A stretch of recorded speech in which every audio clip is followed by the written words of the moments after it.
اور تو انہیں جہنم کے عذاب سے نجات دے۔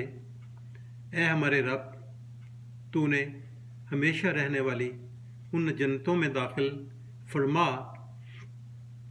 جن کا تو نے ان سے وعدہ کیا ہے، اور ان کے ہمراہ ان کے ماں باپ، بیویوں اور اولادوں میں سے ان لوگوں کو بھی داخل فرما جو نیکی کی راہ پر چلے ہوں۔ بے شک تو زبردست حکمت والا ہے۔ اللہ تعالیٰ نے یہ بھی ارشاد فرمایا کہ اللہ تعالیٰ کی آیات کو جھٹلانے والے کافروں کے علاوہ کوئی نہیں ہوتے، اور زمین پر ان کے ٹھاٹ پاٹ اور شاہانہ انداز زندگی دیکھ کر انسان کو گمراہ نہیں ہونا چاہیے۔ اس سورہ میں قیامت کی ہولناکیوں کا بھی تذکرہ ہے کہ قیامت کے دن اللہ تعالیٰ شدید غضبناک ہوں گے اور تکرار سے یہ آواز بلند فرمائیں گے کہ آج کے دن کس کی بادشاہی ہے، اور پھر خود ہی جواب دیں گے کہ اللہ واحد و قہار کی بادشاہی ہے۔ اس سورہ میں اللہ تعالیٰ نے فرعون کے اس عزم کا بھی ذکر کیا کہ اس نے جناب موسیٰ علیہ السلام کو شہید کرنے کا ارادہ کیا، تو جناب موسیٰ نے فرعون کو جواب دیتے ہوئے فرمایا تھا کہ میں اپنے اور تیرے پروردگار کی پناہ طلب کرتا ہوں ہر اس متکبر کے شر سے جو یوم حساب پر یقین نہیں رکھتا۔ اللہ تعالیٰ نے فرعون کے قبیلے کے ایک مومن شخص کا بھی ذکر کیا ہے جو دربار فرعون میں ایک اعلیٰ منصب پر فائز تھا اور اپنے ایمان کا اظہار نہیں کرتا تھا، لیکن جب فرعون نے موسیٰ کو شہید کرنے کا ارادہ کیا تو اس صاحب ایمان شخص کے لیے یہ بات ناقابل برداشت ہو گئی، اور اس نے اس موقع پر حضرت موسیٰ کی اعلانیہ حمایت کی اور اپنے ایمان کا برملا اظہار کیا۔ اللہ تعالیٰ نے اس مومن کے ایمان کو قبول کر لیا اور اس کو فرعون کے مکر سے نجات دلا دی۔ اللہ تعالیٰ نے یہ بھی ارشاد فرمایا کہ بے شک ہم مدد کریں گے اپنے رسولوں اور اہل ایمان کی دنیا میں بھی، اور جب قیامت قائم ہوگی۔ اللہ تعالیٰ نے اعلان فرمایا کہ تم مجھے پکارو، میں تمہاری دعاؤں کو سنوں گا۔ بے شک وہ لوگ جو اللہ کی عبادت سے تکبر کرتے ہیں ان کو جہنم میں داخل کر دیا جائے گا۔ سورہ المومن کے بعد سورہ حامیم سجدہ ہے، جس میں اللہ تعالیٰ ارشاد فرماتے ہیں کہ قرآن مجید کے نزول کا مقصد یہ ہے کہ رسول کریم صلی اللہ علیہ وسلم لوگوں کو ڈرائیں اور ان کو بشارت دیں، مگر لوگوں کی اکثریت قرآن مجید کی دعوت سے اعراض کر لیتی ہے اور کہتی ہے ہمارے کان اور دل آپ کی دعوت کو سننے اور ماننے سے قاصر ہیں۔ یہ کافروں کی بد نصیبی ہے کہ وہ اللہ تعالیٰ کی کھلی آیات کو جھٹلاتے ہیں۔ اس کے بعد اللہ تعالیٰ نے زکوٰۃ نہ دینے والوں کو تنبیہ کرتے ہوئے ارشاد فرمایا ہے کہ ایسے لوگ مشرک اور آخرت کا انکار کرنے والے ہیں۔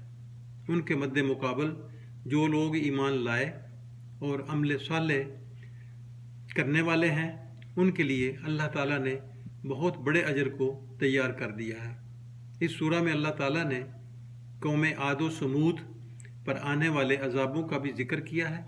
اللہ تعالیٰ نے ارشاد فرمایا کہ بے شک جن لوگوں نے کہا کہ ہمارا رب اللہ ہے اور انہوں نے اس بات پر استقامت کو اختیار کیا، تو اللہ تعالیٰ ان پر موت کے وقت فرشتوں کا نزول فرمائے گا، اور فرشتے ان کو کہیں گے کہ نہ ڈرو اور نہ غم کھاؤ، تم کو جنت کی بشارت دی جاتی ہے جس کا تم سے وعدہ کیا جاتا تھا۔